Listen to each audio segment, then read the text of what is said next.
Hello, Cancer, Sun, Moon, Rising, and Venus signs. Kamusta kayo? Sana po ay nasa mabuti kayong kalagayan. Welcome back po sa Star Tarot.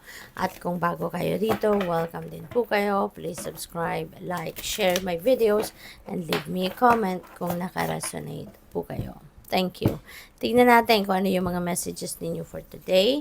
First card ninyo ay Five of Pentacles. Ayan, Cancer. So, ang iba sa inyo baka, alam mo yun, yung parang mag-isa lang kayong humaharap sa problema, no? Kung meron man kayong mga problema. Ang iba sa inyo dito, baka talagang ina-isolate ninyo yung inyong sarili. Sometimes kasi, 'di ba, merong mga tao na ayaw niyang ipaalam sa iba kung ano ang kanyang pinagdadaanan, no? And feeling ko, merong iba sa inyo dito, Cancer, na gano'n ang sitwasyon. Merong iba sa inyo dito na gano'n ganun yung nararamdaman. No? Na mas gusto mong sarilinin ang inyong pinoproblema because you don't want other people also to worry. No? Kaya hindi mo pinapaalam sa kanila. But, siguro, you know, mas maganda rin, 'di ba, na meron kang taong mapagkukwentuhan. All you need to do is just to choose the people, no, na i-approach ninyo na alam mo 'yun, yung napagkakatiwalaan mo ng iyong kwento. Yung taong, yung taong alam mong sincere na damayan ka din, 'di ba? Yung gano'n ba? Kaya, siguro kailangan mo din dito ah, na meron kang mapagsabihan, meron kang mapagkuwentuhan because you never know. Baka yung taong yan yung makakapagdala sa iyo ng breakthrough. You never know, baka yung taong yan ang makakatulong sa inyo na masolusyonan ng problema, 'di ba? Or sometimes, meron mga taong wala man silang maibigay sa iyo na advice, wala man silang masabi sa iyo, hindi man sila makatulong in their own way talaga. Pero yung may mapagsabihan ka lang ng problema mo, nakakagaan ng pakiramdam na, 'di ba? Kaya sana ma-realize mo, no? Ma-realize mo na baka kung talaga sinasarili mo lang yung concerns mo, baka kapag meron kang pinagsabihan, no, kung sino pinagkakatiwalaan mo, baka gumaan yung pakiramdam mo, 'di ba? Or siguro, 'di ba? Baka pwedeng may makakatulong din talaga sa iyong pinoproblema. Kaya huwag kayong magdalawang isip, no? Pakinggan niyo yung inyong sarili. Listen to your heart, listen to your soul, listen to your intuition kasi it will guide you, no? It will guide you, lalo-lalo na intuition mo. It will guide you kung anong dapat mong gawin, 'di ba? Four of Wands, no? Meron ditong union. So, siguro meron ditong partnership na magaganap. It could be partnership in marriage, no? Baka meron ditong mag-aasawa, magpapakasal, mai-engage, no? Pwede rin ang iba sa inyo rito siguro is going to celebrate something.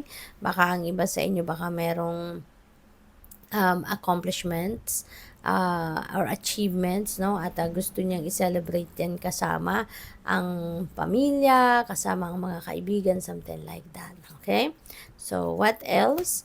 We also have Page of Wands. Ayan. So, dito naman sa Page of Wands, Cancer, ano ito? Good news, no? Merong magandang balitang paparating. There is good news coming in.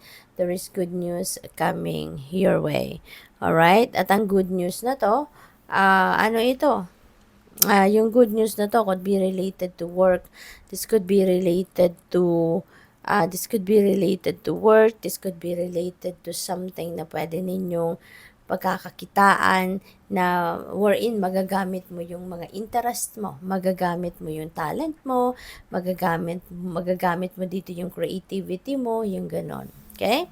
So, tignan natin kung ano pa ang kaganapan dito for Cancer.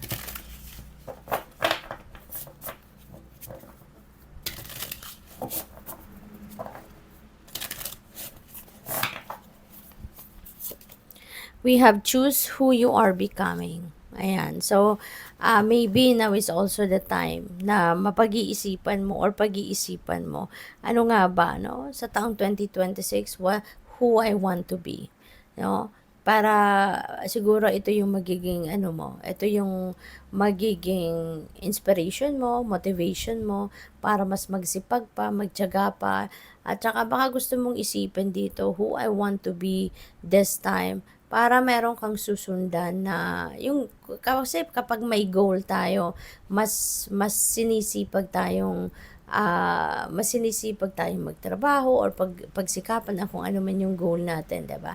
So yung may direction iba kaysa sa yung wala kang goal kasi wala kang direction, 'di ba? Kung ano lang, whatever comes your way, yun lang. Pero kung meron kang goal, 'di ba? Parang maganda kasi bawat ginagawa mo or bawat gagawin mo may purpose. Alam mo yun, yung alam mo yung kung ano yung purpose mo na sa ginagawa mo. Kaya maaaring ang iba sa inyo dito is going to think who I want to be, no? What I want to be, what I want to achieve, no, sa taong ito or in a certain period of time, no?